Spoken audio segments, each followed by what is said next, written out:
وليه يحط ايده مش فاهم. يلا احنا سامعينك اهو. بص، احنا في العيله عندنا كطبعنا ماشي، اللي هو ايه، هو امك وامي واحنا لازم ان مثلا ايه نروح عند دكتوره نساء ولاده. ما ينفعش دكتور، احنا ما بنعرفش يبقى دكتور، يعني ما ينفعش. ايوه ليه ما ينفعش بقى؟ عشان ما ينفعش، عشان ما ينفعش، عشان ما ينفعش يا عم. احنا عندنا دكتوره واحده في العيله هي اللي متخصصه لينا احنا بس، دي تقريبا يعني. فانا عايز افهم دلوقتي الناس اللي هي بره بقى، اللي هي بتاعت لا مدينتي وتجمع وزايد والرحاب اشمعنى الرحاب يعني؟ مش جت في دماغي. انا كراجل اخلي واحد يلعب في مراتي ليه؟ والله العظيم انا مش بتكلم بجد. انا ايه اللي يخليني يعني مثلا ايه، وليه ابقى مبسوط قوي، وليه ممنوع اخش؟ يعني ليه البنت الممرضه او ليه الممرض، وليه يبقى عنده ممرض مش ممرضه، مش ليه يبقى اتنين جوه ومراتي جوه وانا لا ممنوع اخش؟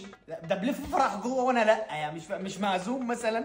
ده انا عايز افهم ليه، وليه يطول جوه؟ انا عايز افهم ليه الدكتور بيطول جوه هو ومراتي، ليه وليه كل شويه اسال خلصت يقول لي لا لسه يا فندم، لسه هو اوردر بيتحضر. لا. وليه مثلا يعني مثلا ايه، ليه تروح له مثلا في الاسبوع 3-4 مرات؟ ليه؟ استشاره يا باشا. ايه؟ استشاره ايه دي؟ استشاره على الارض. الاوردر.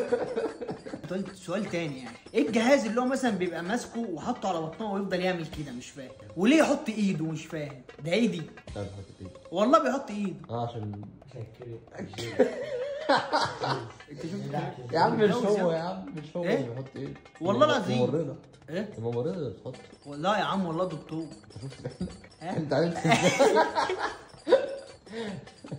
والله انا بس انا عايز افهم، انا بسال. انا كراجل يعني مثلا اللي هو ايه، وليه ببقى مبسوط؟ يعني ليه الراجل بيبقى مبسوط؟ اللي هي الرجاله اللي هناك دي ليه بتبقى مبسوطه؟ مش فاهم ليه. انا ليه ابقى مبسوط لما الدكتور يقول لي انت ممنوع تخش بس 3-4 غيرك يخشوا عادي؟ ليه؟ انا عايز افهم ليه. عشان ما ينفعش انت تخش فيها. ايه؟ ما ينفعش تشوف. وليه ما اشوفش؟ ليه ما اتفرجش زيكم يعني؟ مش كلنا رجاله يعني ولا ايه؟ وليه دايما الدكتور يدخل يطلع مبسوط وانت بتبقى مبسوطه ليه وانت طالعه؟ مش فاهم ليه. عشان طمنت. اطمنت على ايه؟ والله بهزر. ليه بجد يعني مثلا؟ طب اقول لك تاني، ليه مثلا لما بيجوا مثلا ساعه اليوم بتاع الولاده، ليه مثلا مراتي حابه قوي ان انا اخش اتفرج؟ مش فاهم يعني. انت يعني يا روح قلبي، يعني انا عايز افهم بس، انت ليه هتكوني مبسوطه قوي وانا جوه؟